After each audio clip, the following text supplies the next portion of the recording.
Hey AJ, could you sort of just take us through that catch on Machado's ball left? Yeah, honestly, I was thinking about my last time I tried to rob a homer and embarrass myself. So you know, kind of saw it was carrying a little bit. Knew I was near the wall. I just didn't want to jump late like I did last time and run into the wall. And just was able to. The timing was right and was able to make that grab. It seemed like there's a pretty large group of fans right there when you're trying to make that catch. I mean, how much did that sort of increase the level of difficulty, or did you sort of feel like you had to beat on it the whole way? I wasn't worried too much about me. I feel them a little bit. It wasn't like one particular person that like kind of really came at me aggressively, but they all were trying to catch that ball. And yeah, it's kind of like trying to high point a ball in football or basketball, and it worked out for sure. It made it interesting. I know we've been asking you about this for a little while now, but like this 2 month stretch where you've been really hitting the ball well. I mean, is this as well as you've hit the ball in a few years? Oh yeah, I feel really good. Yeah, as far as the stretch, probably. I've had some good stretches the last couple of years, but mentally, I think just complete, the right pitches to hit. Mentally, just consistent. I feel like I'm in a good spot right now.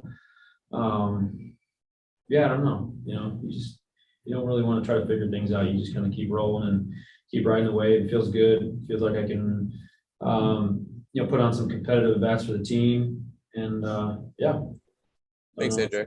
yeah, thank you. Next question is from Ron Kavner. Go ahead, Ron. AJ, you've obviously had some big hits during this stretch, but when you make a catch like that, I mean, how does the adrenaline of a play like that compare to really anything else you can kind of do in the game? Um, I think earlier in my career I had a lot of adrenaline, but now it's just kind of, it's not as much adrenaline. It's just kind of like is what it is. Obviously, when you make the play, I think you're just in the moment. You're out there trying to make a play for your team, and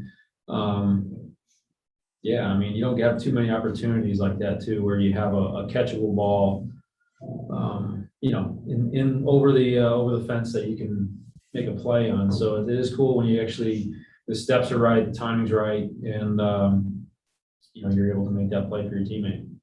I know you've been asked a lot about this hot stretch now, obviously, but you've talked about kind of just sort of knowing what you want to do up there. How much of that is just a good understanding of how pitchers want to attack you versus, specifically maybe what you're looking for in a bat?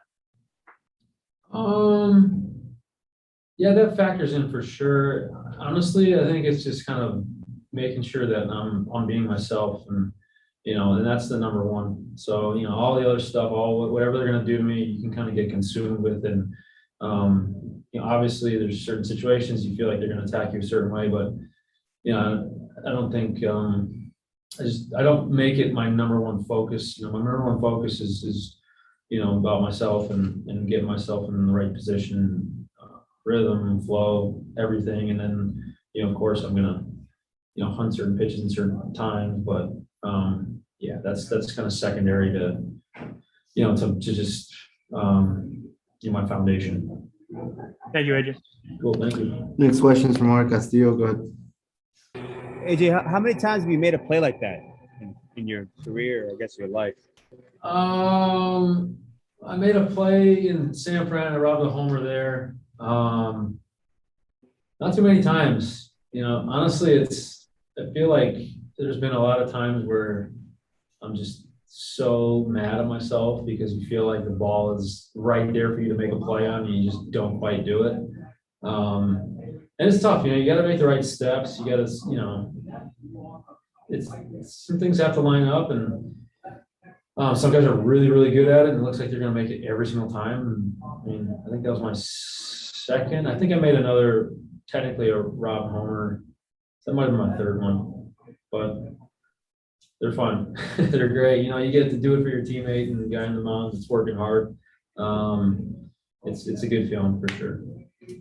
And you say you kind of made an adjustment off that one from Saturday. Is that something you did on the field either Sunday or today, or is that kind of just like in your mind, you kind of know what you have to do next time? Yeah, that's kind of just me. Just don't embarrass yourself like last time. You gotta come in, and the ball's right there, and you run into the wall almost when you're about to jump, and just you look very unathletic making that play, and yeah, it's just kind of a mental thing. Just I wanted to make sure I got to jump off and not do too late. Sometimes you don't know quite where you are in the field, and that's what happened to me last time. I thought had another step, and I didn't, and I just speared the wall on my way up, and it looked stupid. So, yeah, just kind of made that little adjustment. Thank you. Last one's from Alden Gonzalez. Go ahead. What has it meant to you to get back to this level of production this year, both offensively and defensively? I feel like I was proud of my year last year. I had a good year. I had a lot of things that happened in my life, and I felt like last year. You look at the numbers. I had really good numbers last year too. But yeah, no, I like where I'm at this year. I kept growing as a hitter. I didn't stay stagnant, and so I'm happy about that. But yeah, I don't really like too much reflecting mid-season like this. Obviously, it's something that I'm just going to keep riding out and keep building, keep growing. But yeah, I feel like I'm in a good spot though. Thanks, AJ.